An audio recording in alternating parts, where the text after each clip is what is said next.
नमस्ते मित्रों। आज हम हिंदी की सुप्रसिद्ध कहानी एक टोकरी भर मिट्टी को समझने की कोशिश करेंगे।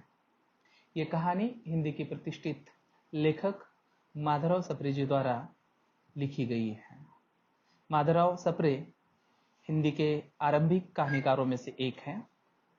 वे अनुवादक रहे हैं तथा संपादक के रूप में भी उन्होंने अपना योगदान दिया है।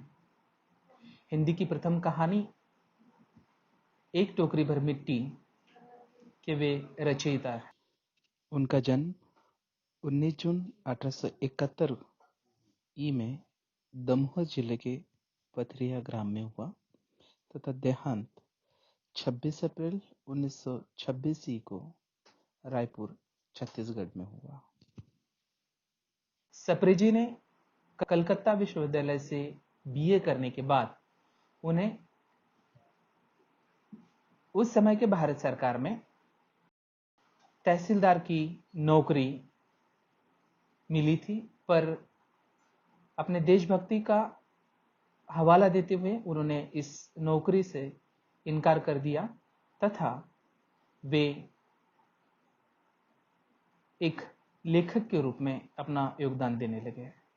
सन 1900 में उन्होंने छत्तीसगढ़ मित्र नामक एक महत्वपूर्ण पत्रिका का शुरुआत की। आज उनके द्वारा सृजित एक टोकरी भर मिट्टी यह कहानी हमें देखनी है। यह कहानी हिंदी की जो प्रथम कहानियां कही जाती है उनमें से एक है। मूल रूप से अगर देखें तो यह कहानी हमें आदर्शवादी कहानी लगती है। इस कहानी को समझने का आज हम प्रयास करेंगे। होता यह है कि एक जमींदार है, उन्होंने बहुत सुंदर आलीशान इस तरह का महल का निर्माण किया। उस महल के बगल में ही एक बुढ़िया रहती थी। वह बुढ़िया झोपड़ी में रहती थी। जब उस जमींदार ने अपने महल के बगल में उस झोपड़ी को देखा तो उसे लगा कि इस महल की शोभा को ये झोपड़ी बाधित कर रही है।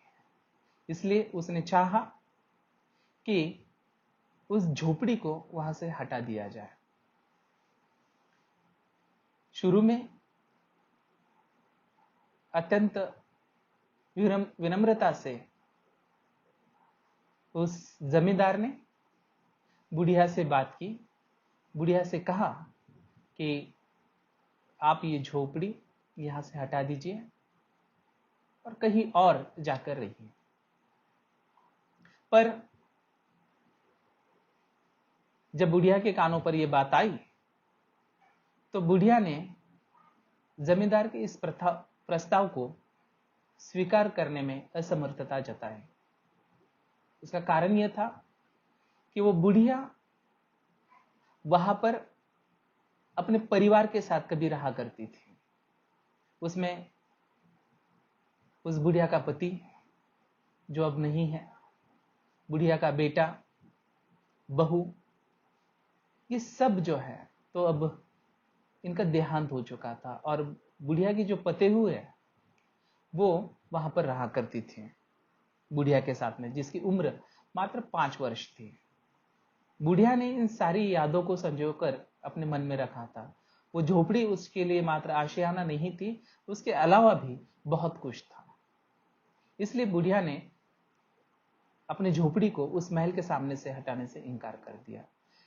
फिर होना जो था वो हो गया, और वो ये कि जमींदार ने अपनी चालें चली। कोर्ट कचहरी में वकीलों पर काफी पैसे खर्च किए और बुढ़िया को वहां से हटा दिया। बुढ़िया बेचारी पहले आना तो थी ही, अब बेघर भी हो गई और फिर वो वहां से चले गए। अब महल के सामने कोई झोपड़ी नहीं थी। महल की शोभा अब किसी झोपड़ी के कारण बाधित भी नहीं हो रही थी। ऐसे ही एक दिन जमींदार अपने महल के सामने अपने नौकरों के साथ बैठा हुआ था।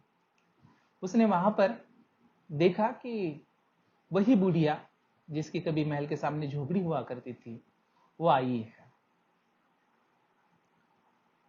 बुढ़िया आई और उसने अत्यंत विनम्रता से उस जमींदार से प्रार्थना की कि वो जो अपनी झोपड़ी है उस झोपड़ी से मात्र एक टोकरी भर मिट्टी लेना चाहती है। जमींदार को आश्चर्य हुआ कि ये बुढ़िया एक टोकरी भर मिट्टी का क्या करेगी। बुढ़िया को पूछने पर बुढ़िया बताती है कि मेरी 5 साल की पोती है और जब से हमने ये झोपड़ी छोड़ दी है तो उसने अन्न त्याग दिया है और वो ये कहती है कि मैं खाना खाऊंगी पर उसी झोपड़ी में अपने घर में जाकर ही खाना खाऊंगी, वो यहाँ कहीं खाना खाने को तैयार ही नहीं है बाहर दूसरे घर में। इससे जमींदार को लगा कि बुढ़िया का यहां पर आना उसका कारण क्या है, वो समझ गया। फिर बुढ़िया ने कहा कि मैं जिस झोपड़ी में रहती थी उस झोपड़ी से अगर मैं एक टोकरी भर मिट्टी उठा लूं, मिट्टी लेकर जाऊं और उस मिट्टी का चूल्हा बनाऊं तो मुझे उम्मीद है कि मेरी पोती उस चूल्हे पर बना हुआ खाना जरूर खाएगी। इसलिए वो अत्यंत विनम्रता से प्रार्थना करती है जमींदार से कि उसे मात्र इस झोपड़ी से एक टोकरी भर मिट्टी चाहिए। जमींदार राजी होता है और बुढ़िया से कहता है कि ठीक है, झोपड़ी में से आप चाहे तो एक टोकरी भर मिट्टी ले लो। बुढ़िया जाती है, टोकरी भर मिट्टी जो है तो लेती है और जमींदार से फिर से कहती है कि अगर आप बुरा ना माने तो आपसे एक फिर से प्रार्थना करना चाहती हूँ। जमींदार कहता है ठीक है बोलो। तो बुढ़िया कहती है कि मेरी जरूरत एक टोकरी भर मिट्टी की थी, अब मुझे मिट्टी मिल गई है, पर मैं चाहती हूं कि ये एक टोकरी भर मिट्टी आप उठाकर मेरे सर पर रखो, मेरे सर पर रखने में आप मुझे सहायता करो। जमींदार शुरू में झल्लाता है और वो अपने नौकरों की ओर देखता है, पर बुढ़िया उससे प्रार्थना करती है कि आप किसी नौकर से ये न कहे बल्कि आप स्वयं ये मिट्टी, ये टोकरी मेरे सर पर रखें। तो जमींदार उस बुढ़िया की प्रार्थना को स्वीकार करता है और वह कोशिश करता है वो टोकरी उठाकर उस बुढ़िया के सर पर रखने की। जैसे जमींदार आगे आता है, उस टोकरी को उठाने की कोशिश करता है तो वो पाता है कि उस टोकरी का बोझा बहुत ज्यादा है।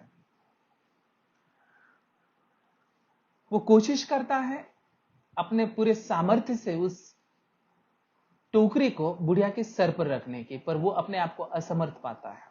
वो फिर से कोशिश करता है और अंत में वो उस बुढ़िया से कहता है कि मैं इस टोकरी का भार नहीं उठा पाऊंगा, ये टोकरी बहुत ज्यादा भारी है। तो बुढ़िया कहती है कि जमींदार साहब, आप मात्र इस एक टोकरी भर मिट्टी का भार नहीं उठा पा रहे हो तो मेरे इस झोपड़ी में कई टोकरियां मिट्टी है, इतनी मिट्टी को आप कैसे उठा पाओगे? ये भार तमाम उम्र, अपने जिंदगी भर ये भार आप कैसे सह पाओगे? तो जमींदार को ये एहसास होता है कि उसने बुढ़िया की दुनिया उजाड़कर अच्छा नहीं किया और फिर वह अपराध बोध से उस बुढ़िया के सामने नतमस्तक होता है और उसे कहता है कि आप अपनी झोपड़ी में रह सकती हैं।